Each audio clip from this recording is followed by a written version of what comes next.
Hello. There will be several lateral bends and spinal twists in this yin sequence.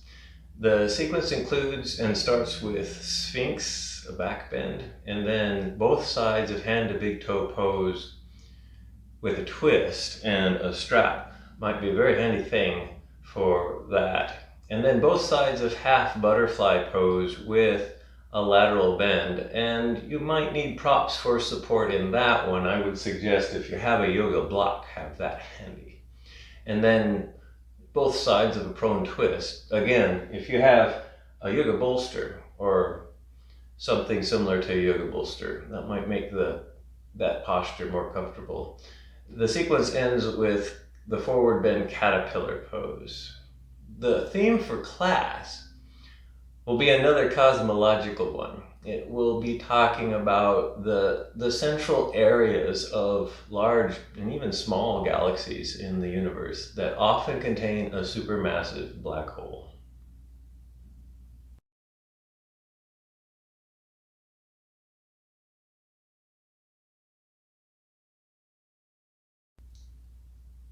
This practice begins by finding a comfortable seat, something that's stable and accessible. It could be sitting cross-legged like I'm sitting, but allow yourself to sit some other way if you need to. It could even be sitting in a chair.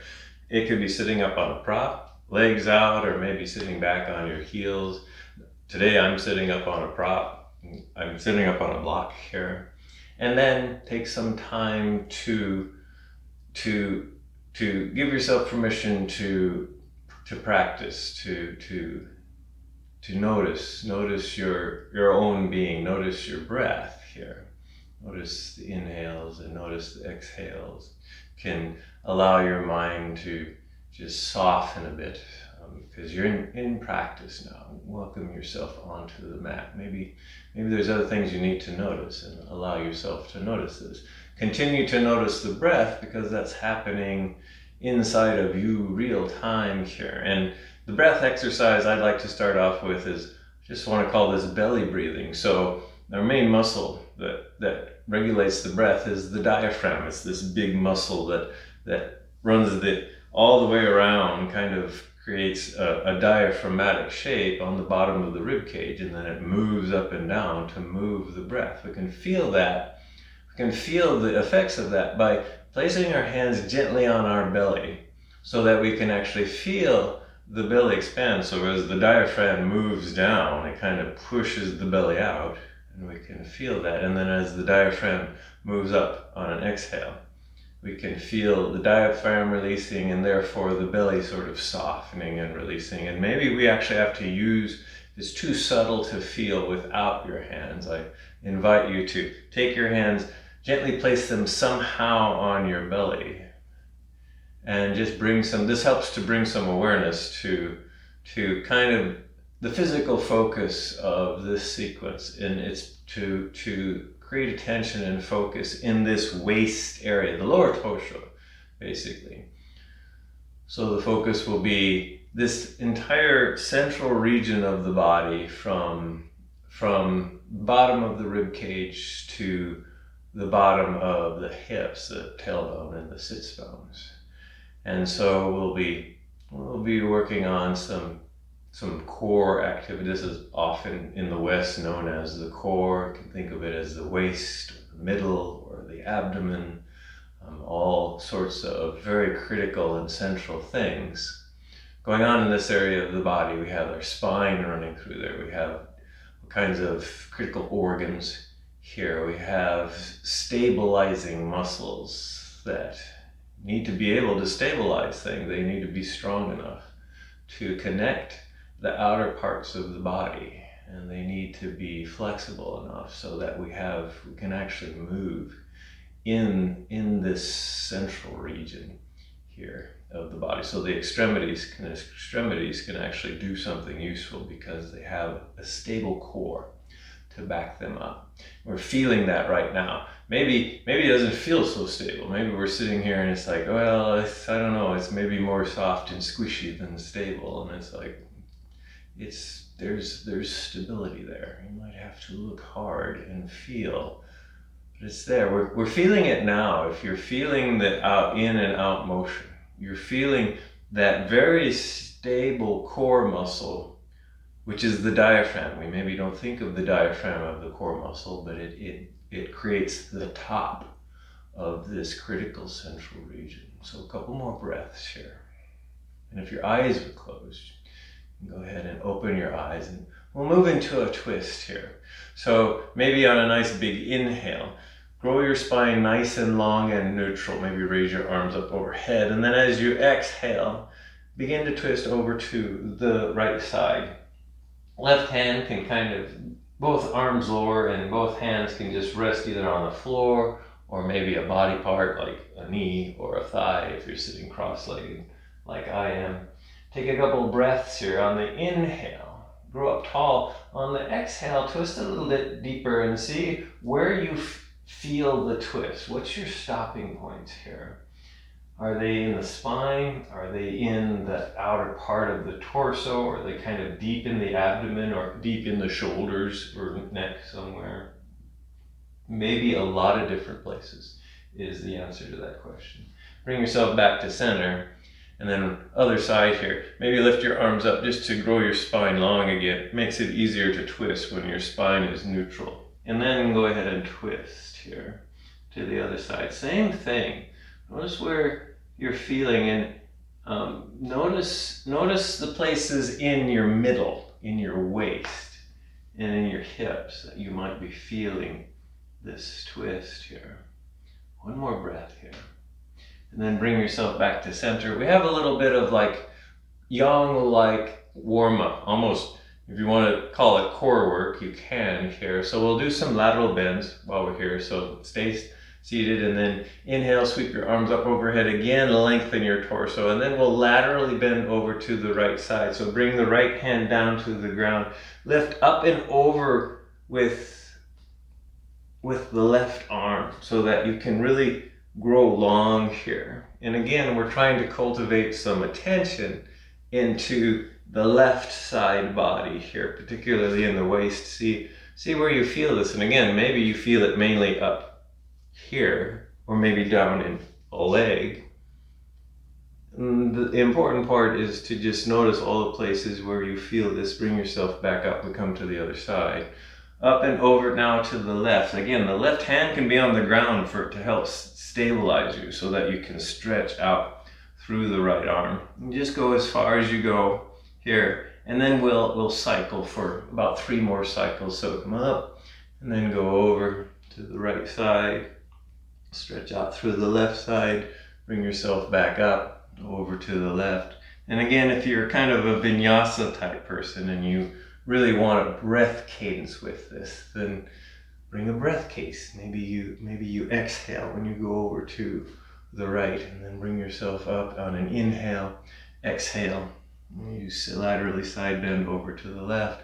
Then maybe just one more cycle here. So back over to the right side, bring your arms up, and then back over to the left side, and then come back up. From here, make your way to seated with legs out in front here, and then, well, slowly look yourself onto your back. So we're actually really going to do some core work here. We're going to do some what I call yogic bicycles here. And this is definitely not yin, this is a yang exercise. But again, we're trying to cultivate awareness in this whole middle, lower half of the torso, if you will. And there's no better way to that than to crank up those muscles in the abdomen here. So this is the kind of stuff that you just kind of follow along and do as many as you feel fit. I'll try to do 4 of these, rounds of these. You might want to do a few less or a few more. So bend your knees, feet on the ground. Head, neck, and shoulders on the ground initially. Reach up and back with your hands and cup your hands behind your head so that your hands and thumb kind of form a little bit of this stable cup around the back of your skull, the occipital lobe here. And then slightly begin to bring awareness into your abdomen, into your core. Maybe bring a little bit of toning there. because we know we're going to do work here. And then first thing to do is lift your thighs up so that they become perpendicular to the floor. So your knees are pointing straight up to the ground, your feet are a little bit off of the ground here. And then lift your head and shoulders off the ground using your core muscles. So I'm not pulling with my arms, I'm just using my arms and my hands to stabilize my head and my neck here. This is the start position of these yogic bicycles here. From here, bring your right elbow to your left knee and your left knee to your right elbow using your torso. So you're trying to kind of pull your left hip up towards your left shoulder, or left hip up to your right shoulder, and your right shoulder is trying to move to your left hip. Just as far as you go. Maybe you don't go very far, and then bring yourself back to center, back to the starting point. This might be enough just to hold this starting point. Otherwise, go to the other side. So you're bringing the left elbow to the right knee. What you're actually doing is trying to pull the left shoulder up to and pull the right hip up and together here. It might be a very subtle movement here. So that's the action. We'll do 3 more of these. So now it's the left elbow, or the right elbow to the left knee, and then bring yourself back. Left elbow to right knee. And again, you're trying to lift your hips up off of the floor. It's probably not going to lift up off the floor with this action, but right elbow to left knee, left elbow to right knee. And then 1 more cycle here. Again, if you're a vinyasa fan, you might have a breath cadence with this. But the idea is to just make these movements. So final time here. And then bring yourself back to center. And then lower your legs down, lower your head and neck down. Take a couple of just resting breaths here. And that was the warm-up. So now the first long held yin posture. We'll start out in a back bend. We'll start out in Sphinx Pose. So slowly roll yourself onto your belly. And then bring your elbows underneath your shoulders. Shoulder width apart. Legs are extended out behind you. Comfortable width apart. So this is basic Sphinx Pose here. If you're feeling too much, move the elbows forward in your low back. If you're not feeling enough, bring your elbows up onto blocks. Or if you have a really supple lower back, you can maybe extend your arms, lock your elbows off, come up into Sphinx Pose, or come up into Seal Pose here. Otherwise, if you're fine here in basic Sphinx, this is where we'll stay. So we'll stay here. This is getting into the backside of the core. So we're lightly compressing the lower spine, which is the back part of the core. I don't think of the core as just the front abdominal area. I think of the core as a whole ring of the waist from the front to the back. And this is where we're generating some awareness into the back body, or the back part of the waist, or the core of this central region here. So notice that. It's not meant to be painful, it's just meant to be noticeable as a stopping point here. Muscles are soft, and we stay a while. These are kind of the fundamental concepts of yin. So I'll go through and again remind us of the fundamental principles of a yin practice as compared to other types of yoga practices.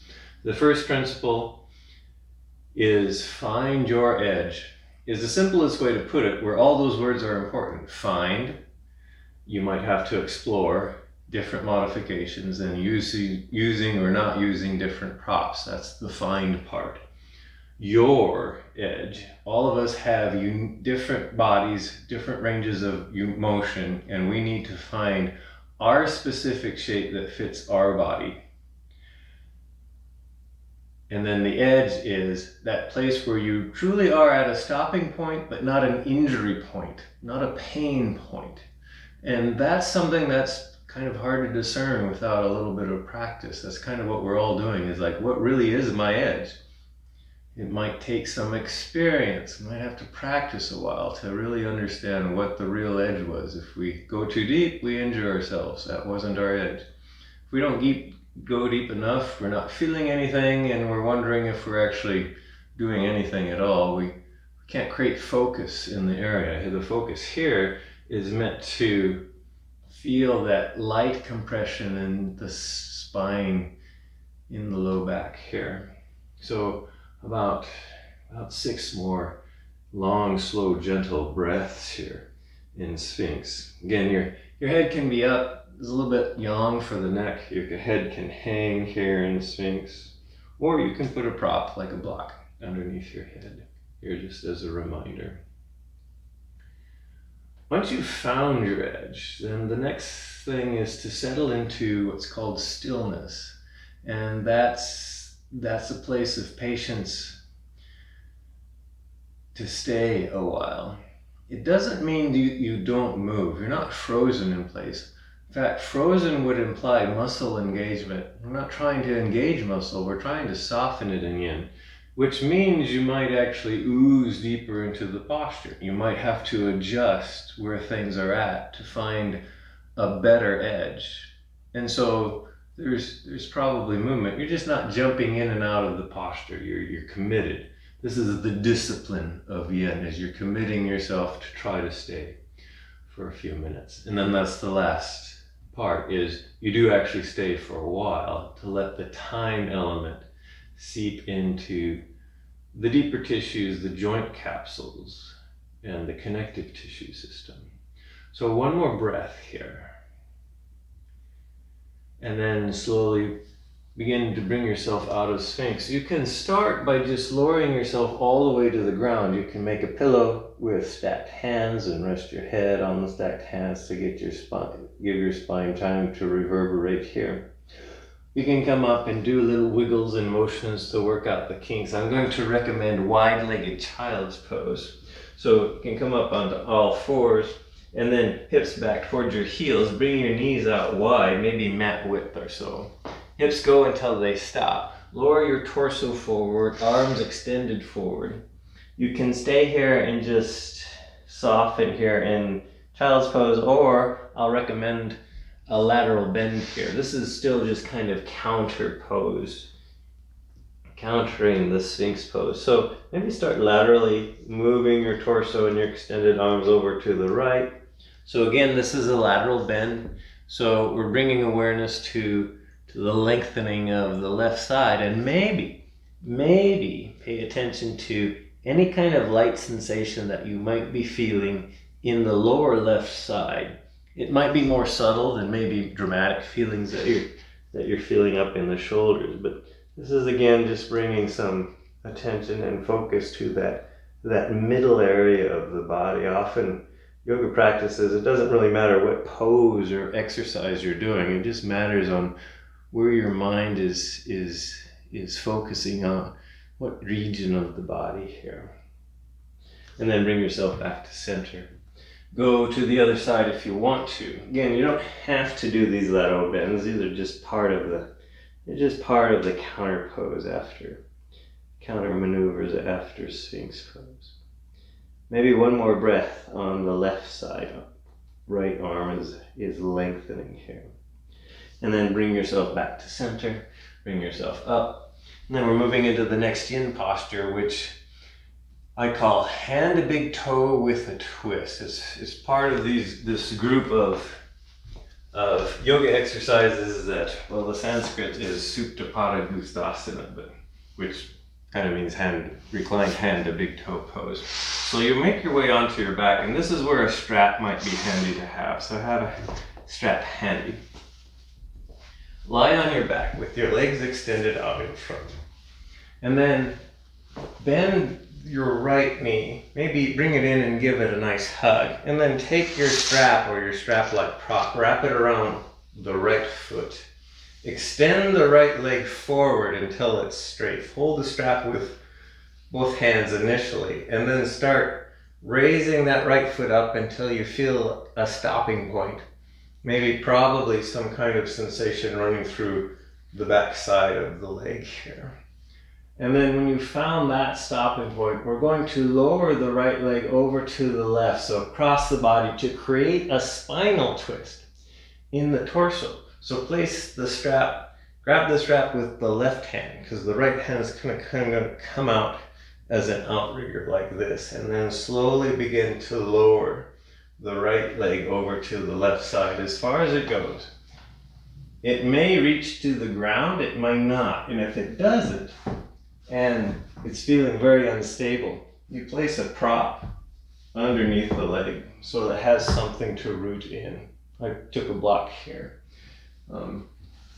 Other considerations are you can readjust your hips to make it easier to twist. The right arm's out to the side in cactus or T or up overhead to help allow that right shoulder to ooze back towards the ground. If this is creating way too much strain, some things you can do is this left knee can be bent slightly, the right knee can be bent. You don't have to, this doesn't have to be perfectly symmetric in any kind of way, shape, or form. You're just trying to create the spinal twist. You're getting the extra stretch here and pressure maybe through this outside of this right leg here, which I sometimes consider this hip area, I sometimes consider part of the core, because all of this stuff, all the muscle and connective tissue runs continuously through our body. So one area is connected to another. You can't really separate them as parts here.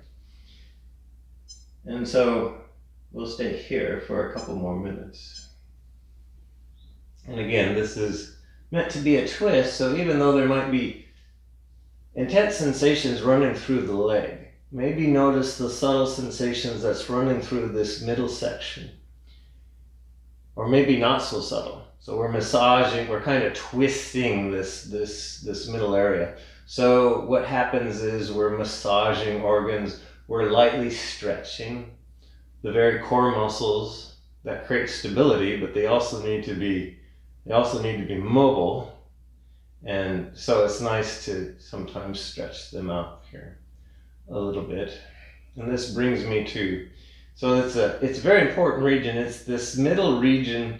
Some of my yoga instructors, or very knowledgeable yoga instructors, would often say, so all yoga poses are generated from the center, and your center is this middle region.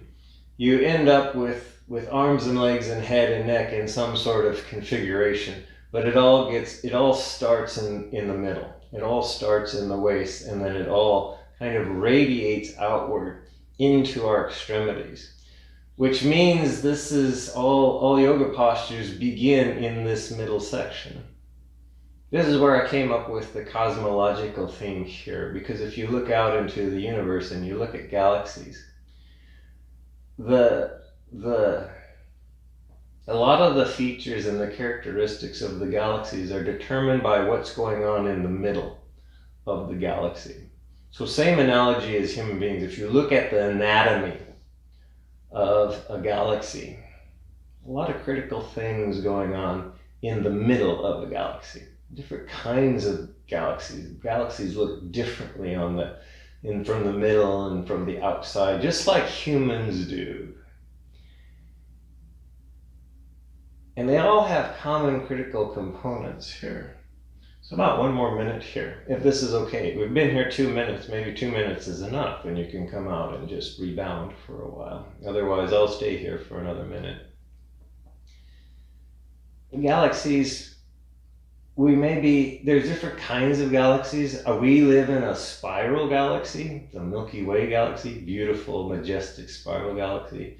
Andromeda galaxy, one of our nearest neighbors, also a beautiful spiral galaxies. There's giant elliptical galaxies, which you can think of as just big balls or spheroids or ellipsoids of stars. Some much, much bigger than our own galaxy. There's all these little random irregular galaxies that are odd shapes. They don't really look like anything. A good example of little irregular galaxies are like the large and small Magellanic Clouds in the southern hemisphere. We can't see them here in the northern hemisphere, but just all kinds of different kinds of galaxies. And it turns out the larger ones, one main component that all large galaxies, and it turns out some small galaxies do too, they all seem to have a central core that contains a supermassive black hole. And that's critical. It's critical to the morphology, to the anatomy of the galaxy that astronomy is discovering and cosmology is uncovering here. So one more breath here, and then bring things all the way back up. You can bend the knee, release the strap, maybe give that knee a hug, thank that leg for all its work. This is where you do some counterpose, some just kind of reverberation and restoration. Maybe you hug your knees into your chest, maybe you can do some reclined windshield wipers, maybe some other kind of motion to work, just kind of get some feeling back into those areas that were really under some strain in that posture. And then we'll do the other side here. So when you're ready, legs go out straight again. Bend the left knee, maybe give the left knee a nice hug before wrapping your strap prop around the leg, and then extend the left leg out. Hold the strap with your hands.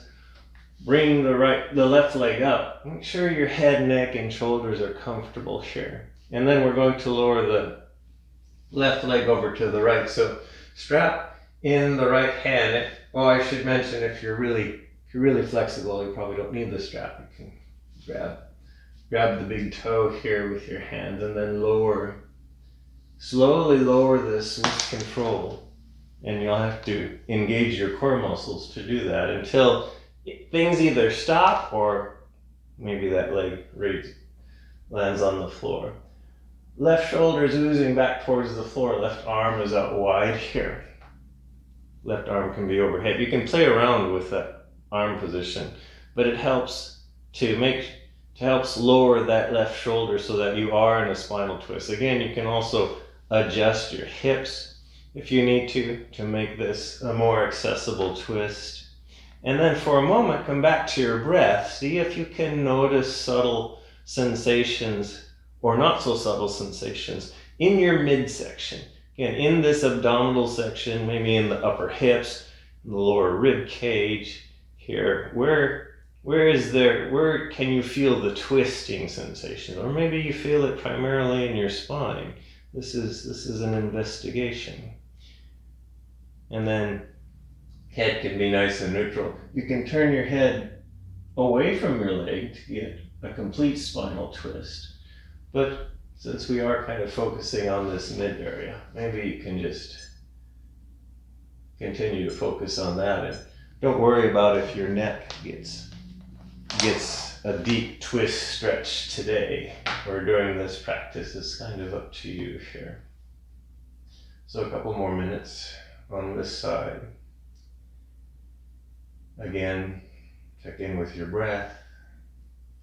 Check in with sensations. Again, the dominant sensations for a lot of people might be actually in the thigh and the outside of the hip, but there might be secondary sensations in the spine and along the midsection of the torso, maybe up in the shoulders, because that's actually where we do a lot of twisting, is actually in the upper torso rather than the lower torso here.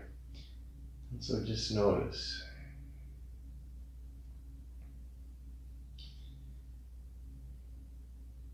So that's what cosmologists and astronomers have actually found about galaxies. One metaphorical analogy we can make between human bodies and massive galaxies is they all have this very important central region. A lot of stuff is going on, and in the centers of these very massive galaxies are these very, very interesting and exotic objects, such as black holes. Now, we know a lot more about black holes than we used to, and in fact, we didn't really even know if they actually existed or not, but I believe it was just a few years ago that the people who won the Nobel Prize in Physics, they won it because they had definitively shown that there are objects that we're observing that have no other credible physics explanation than to be a black hole, including these supermassive objects that seem to exist at the cores of most galaxies. And our galaxy, our home galaxy of the Milky Way, is no exception. And what we're finding is our Milky Way is the way it is partly because of what's going on in the center, because of this supermassive black hole. So there's a very small, dense object at the middle, the very heart, the very middle of our own galaxy that has 4 million times the mass of our sun.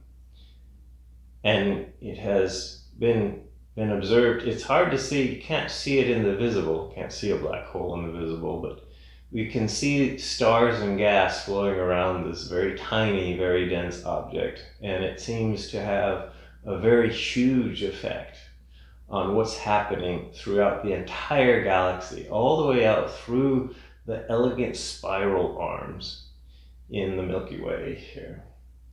So, a couple more breaths here.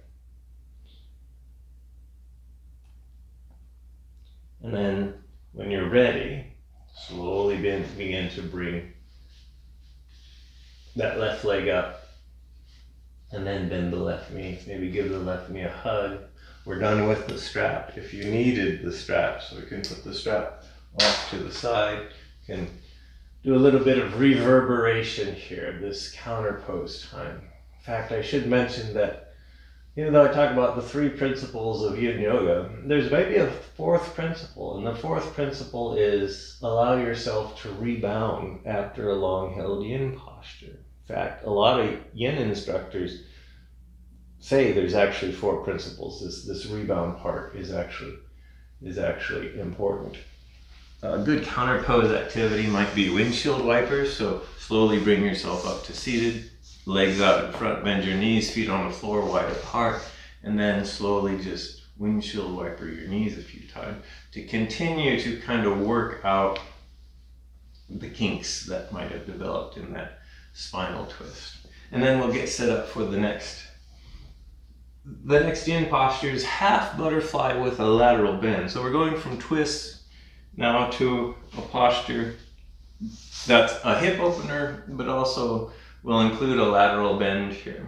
So come to seated, legs out in front. You can sit up on a prop like I'm in, and bring your legs out wide, almost into, this is actually dragonfly position with the legs. And then bend the left knee and draw the left heel in towards the hip until the left heel stops.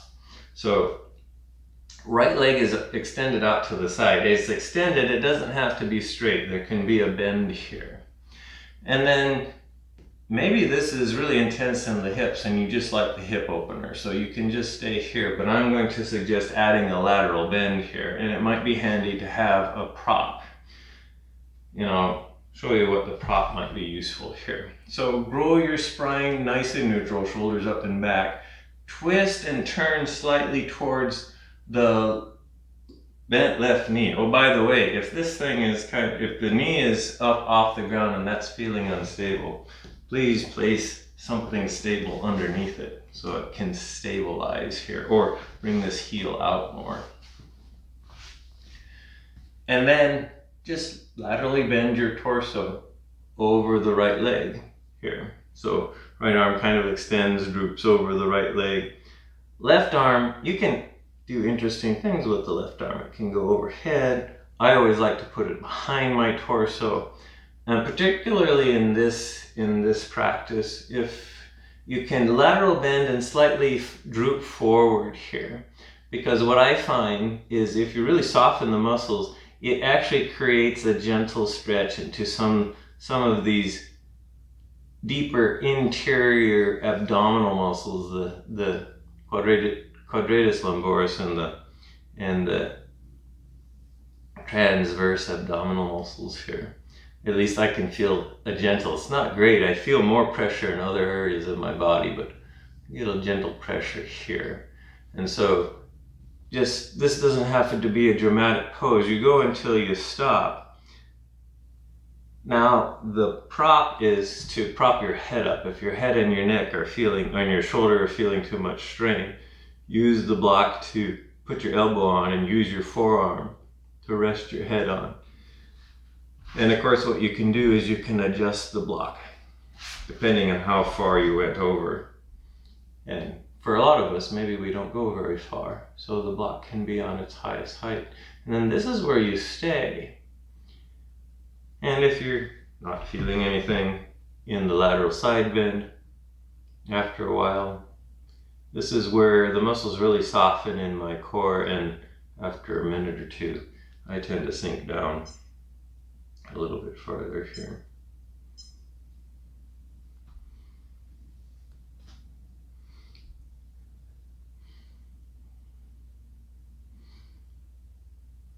So, in our superficial culture, we tend to pay attention to what our extremities are doing, what our arms and legs, head and neck are doing.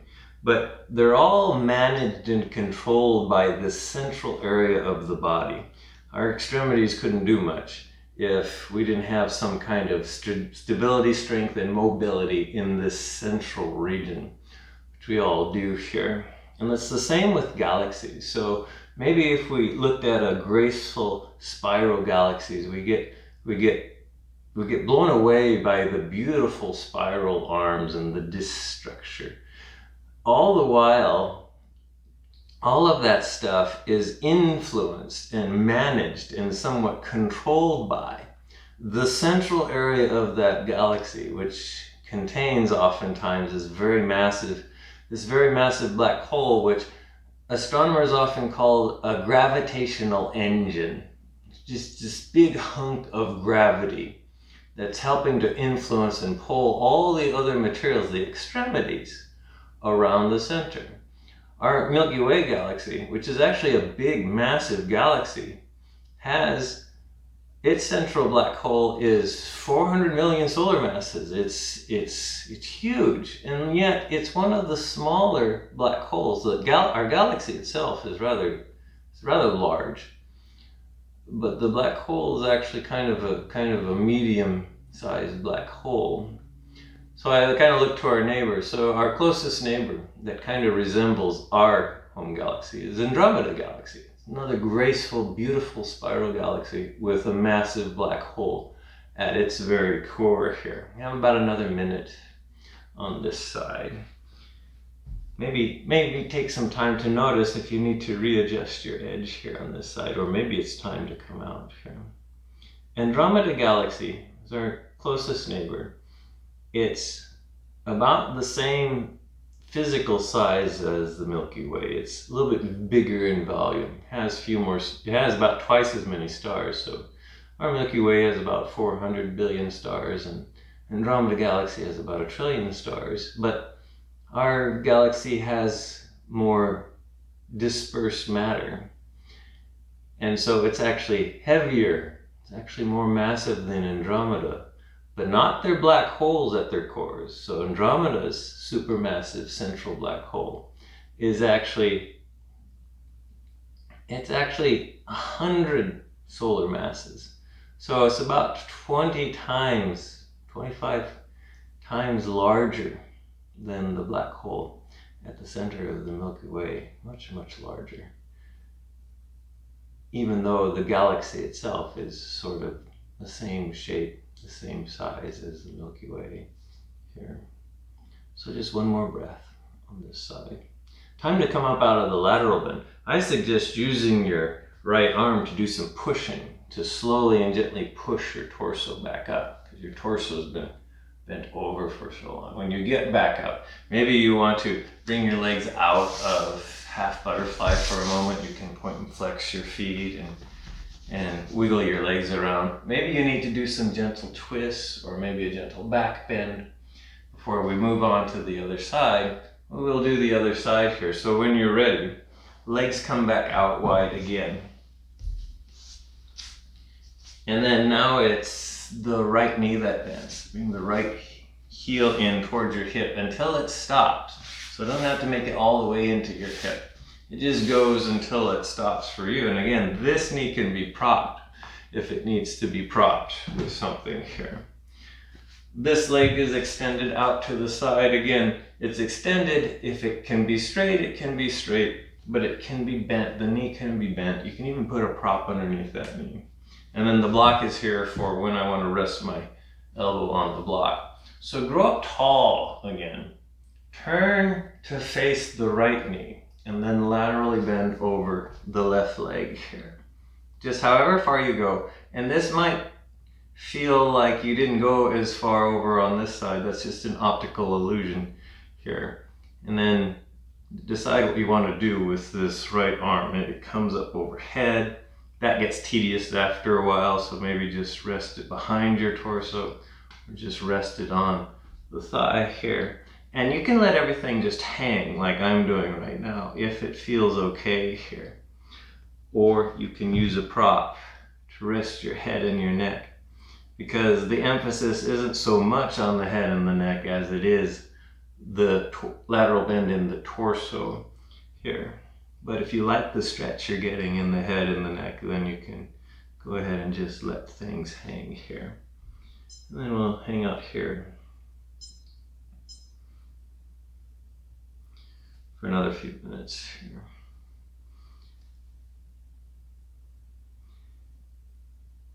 There are some supermassive black holes that just dwarf even Andromeda's black hole.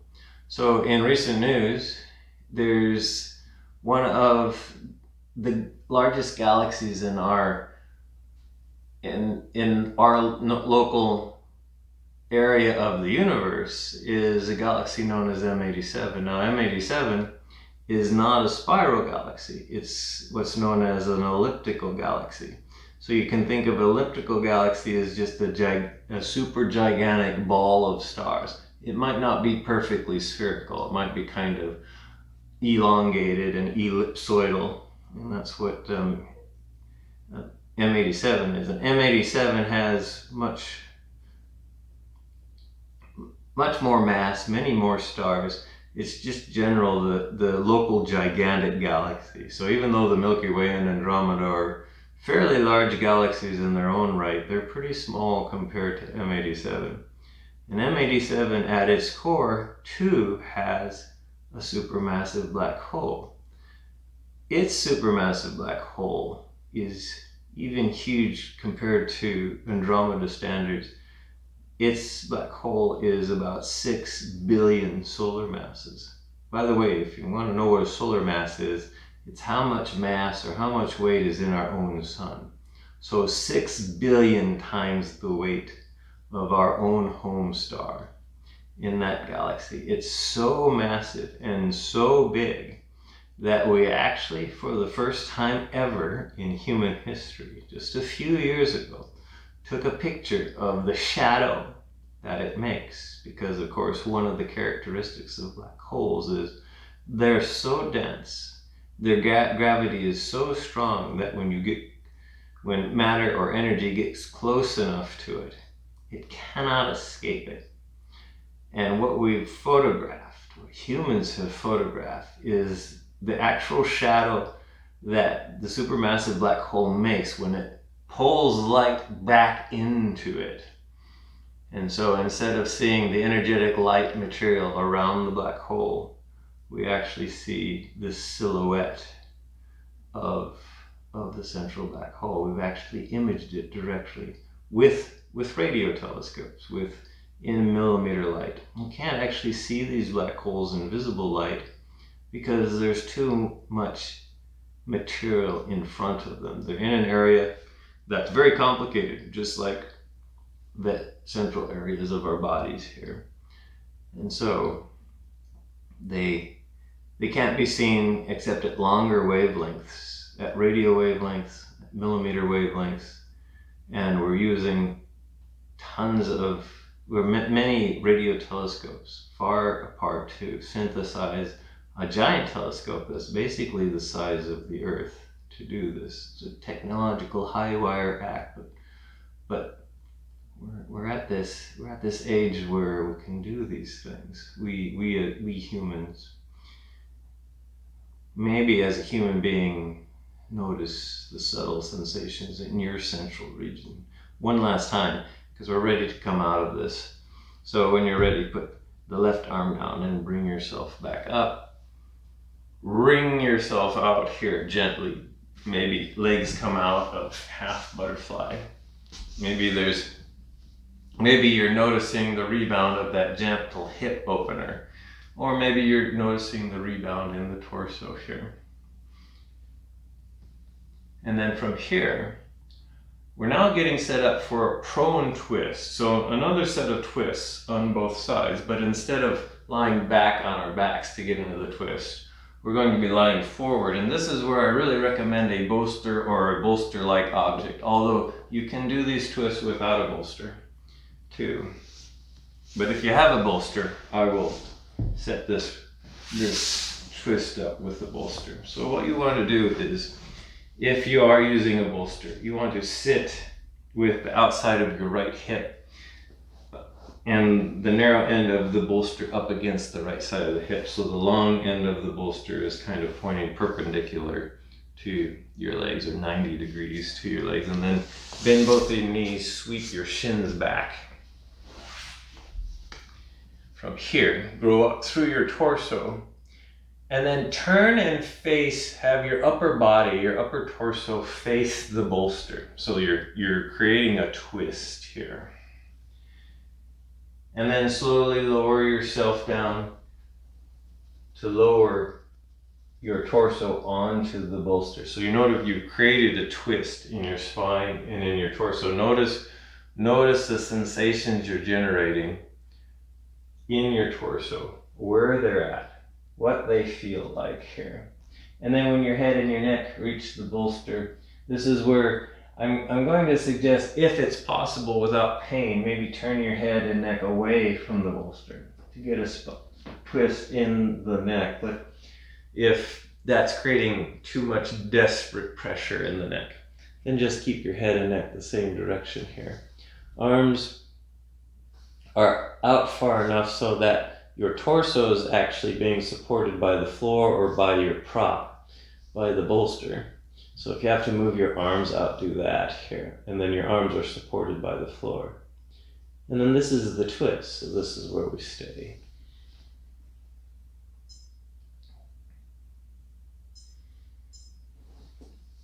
And then just take a moment to allow yourself to soften and settle. Notice your breath. Notice where the sensations are being generated. The more our muscles tend to soften, the deeper we sink into this pose. So sometimes initially you don't feel much in this posture. If you stay here long enough and then come out, you'll sometimes realize that you were in a deep twist. So maybe bring some attention back to your diaphragm here as you breathe in and out. Maybe bring some attention back into this abdominal area and see if you can notice, again, that area is maybe a little bit twisted, and because of the twist, things are kind of pressurized there. Notice that. Breathe into that. And then as you're doing that, I'm going to come back to this. So I'm creating this metaphorical connection between galaxies, between humans. We all have this critical central region. So you can maybe visualize your lower torso as the central region of your majestic galaxy, whether it be a beautiful spiral galaxy, a majestic elliptical galaxy, or even a dwarf irregular galaxy that maybe doesn't seem to have any kind of shape or organization, and yet these dwarf galaxies, many of them also have a central black hole. Many of them all have their own characteristics, their own morphologies and anatomies, and they still have this very important center that's quietly being a quiet gravitational engine and affecting all the other parts of the galaxy, just like our central region here affects all the extremities here. And it's useful to keep this area, to notice this area, to bring some gratitude to this area, to be grateful that we have this very important section of our being. As again, think of all the things going on here, the stability of the spine, the nervous spinal cord that brings sensation to the rest of the body, the abdominal muscles that just create that whole stable trunk that needs to be stable and needs to move, and all the internal organs that lie in that area that are just critical, just generally critical to sustaining life. They're all there, they're all managing, they're all these central engines here. So one more breath on this side.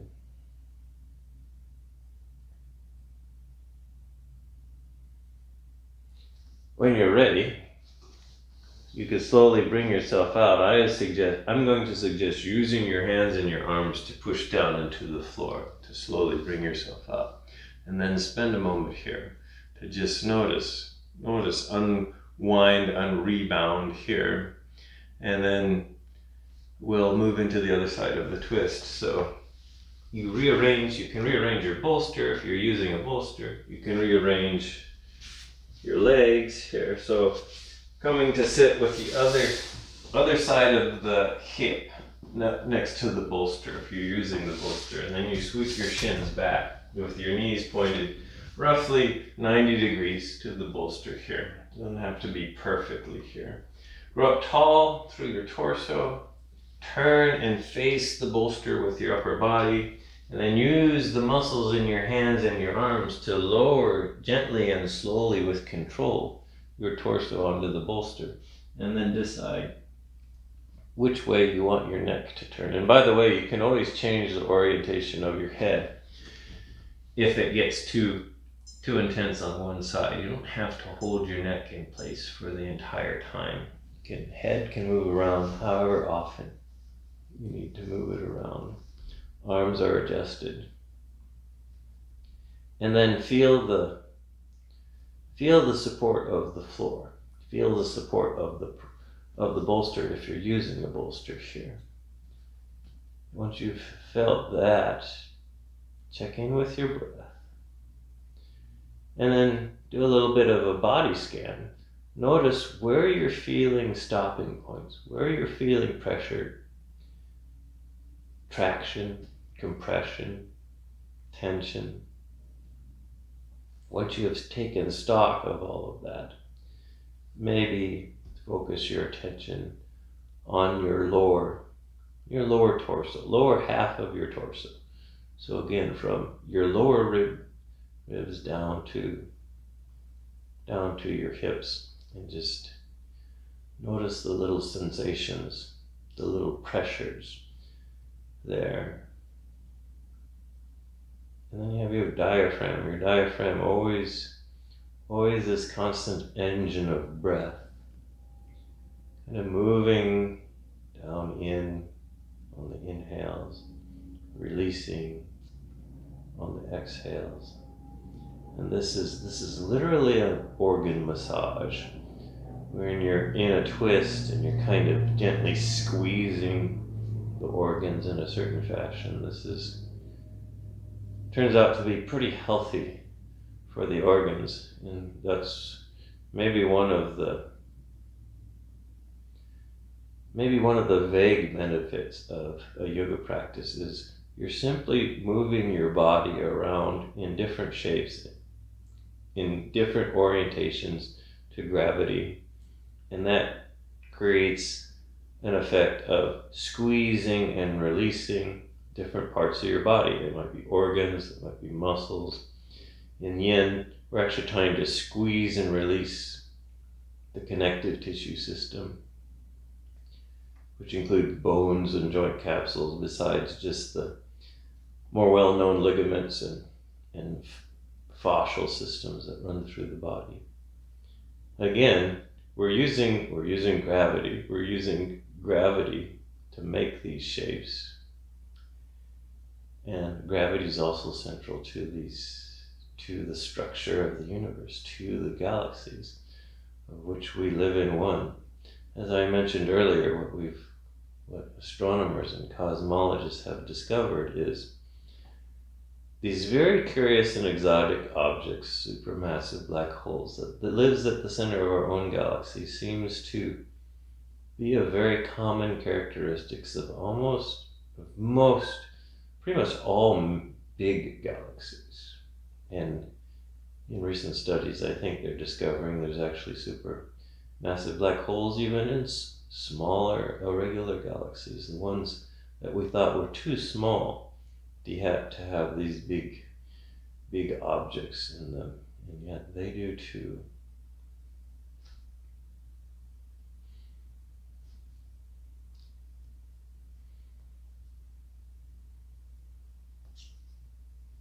So maybe 2 or 3 more breaths here.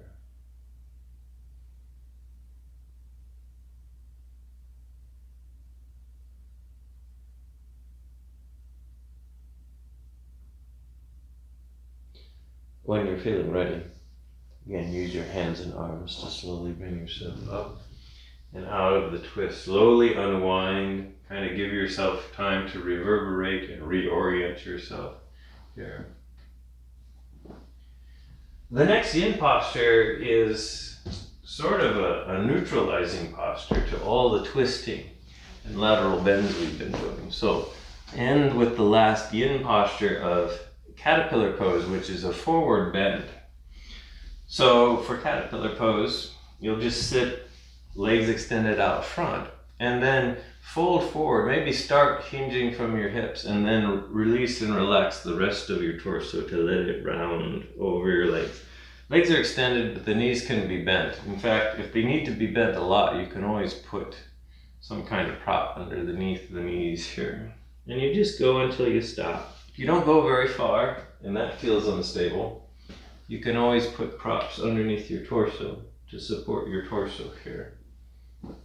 If this is too much strain on your legs, the straight legs here, then you can metamorphose your caterpillar into butterfly. You can bend both knees, bring both knees out wide, put the bottoms of your feet together. Maybe you need to prop the knees, but now the legs are bent, so maybe the back sides of the legs don't feel so desperate. And you can just gently forward fold here in butterfly. Otherwise, if caterpillar is something that you can tolerate here for a couple more minutes, then maybe stay here in caterpillar. And again, this is now actually, for a lot of us, it's gently compressing the front side of the lower torso and gently opening up the back side of the lower torso. So maybe you can notice that here. Maybe there's other sensations. Like for me, I have a lot of tightness in my legs, so definitely have a lot of sensation going on in the backs of the legs, but I can feel the subtle compression of the front of my torso because I'm kind of rounding and squishing it. You can feel the gentle opening in the back of my torso. Notice what you're experiencing. It may be very different than what I'm experiencing, and the idea to these practices is ultimately for you to notice your own body, your own manifestation, your own graceful galaxy that has this very, very important center to it. It's like, just like the supermassive black hole that governs the gravity of a galaxy, of a whole island of stars here. So we'll stay here for about another minute or so.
one more breath here, and then slowly bring yourself up. You can make little motions in the torso again. So our lower torso got a lot of movement and stretching there, regardless of whether we felt it or not here. So a little bit of integration time before we move into our resting pose here. So bring yourself onto your back.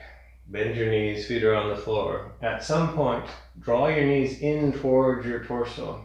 So feet kind of release from the floor. You can give your knees a nice squeeze. You can squeeze your legs, you can rock from side to side. I'm going to suggest knee circles. So place a hand on each knee and bring both knees over to one side and then out away from your torso. And then over to the other side. And then back towards your torso. So you're making these knee circles. Knees stay together. They're both moving in unison around in a nice, gentle, sweeping circle. It can be little circles, can be big circles. But what you want to notice is the changing circular pressure on your low back on the floor as you make these knee circles. And then at some point, switch directions. Go the other way with your knee circles. And then just notice that pressure, that low back area is still part of your, I still consider it part of your core. Just notice. And then a little bit of free form yoga, any other kind of movements or postures, or just general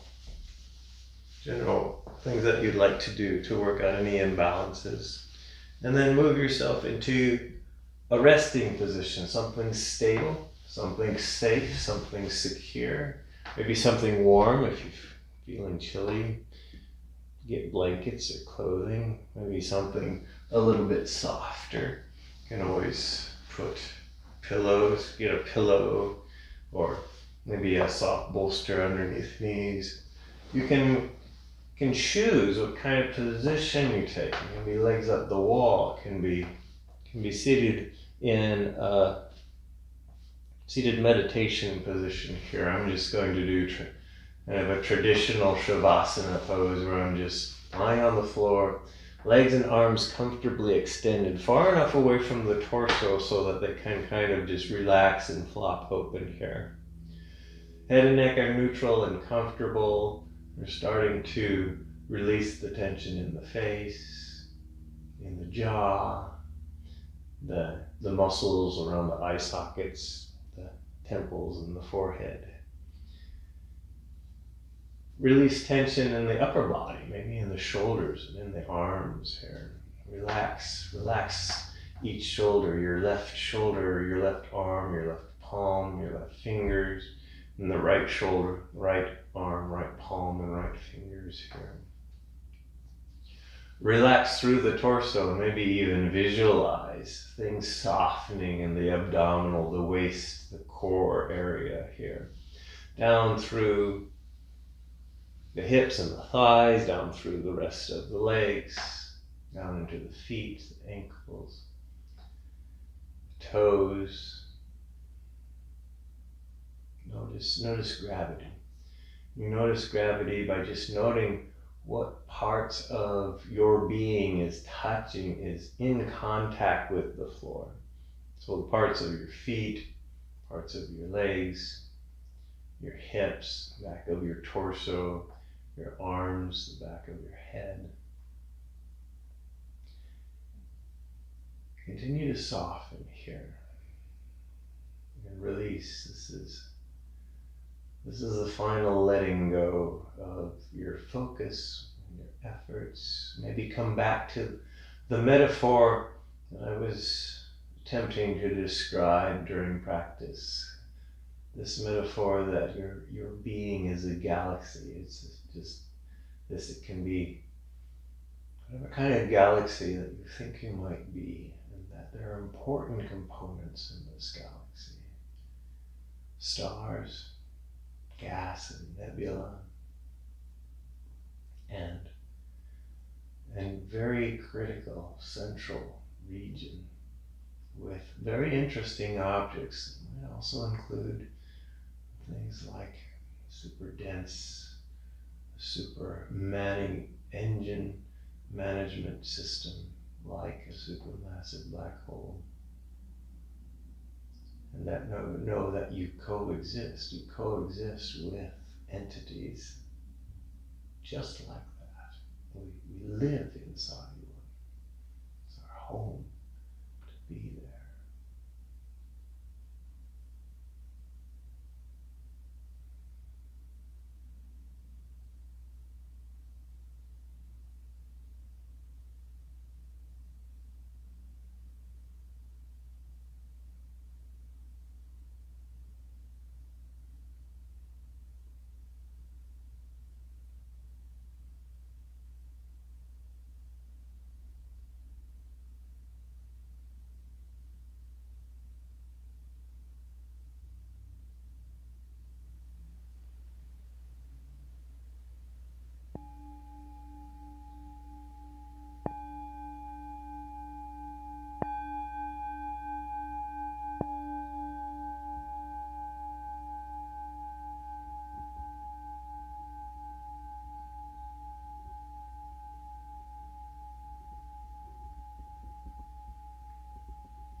At some point, slightly deepen your breath.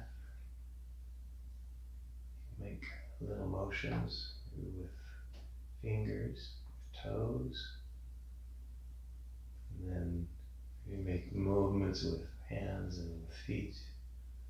Motions with arms, with legs. Maybe sweep your arms up overhead, lengthen them out, and grow really, really long here. So arms stretch up above your head, heels and feet stretch forwards away from you. Feel like you're getting as long as possible. And then release, gently bend your knees, roll over to one side. Stay there for a moment to cultivate a deep sense of gratitude for your practice and your efforts. And also a deep sense of gratitude for you. Your unique embodiment in this universe, your unique embodiment in our own Milky Way galaxy. Our galaxy and our universe are ecstatically joyful that you are here. When you're ready, gently bring yourself up to seated. When you get there, bring your hands together at heart center, and I'll end practice with an Om.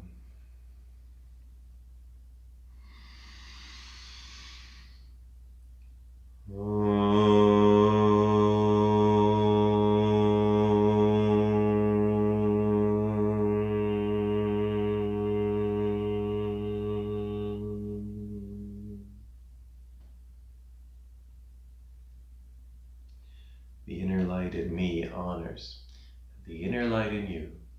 Namaste.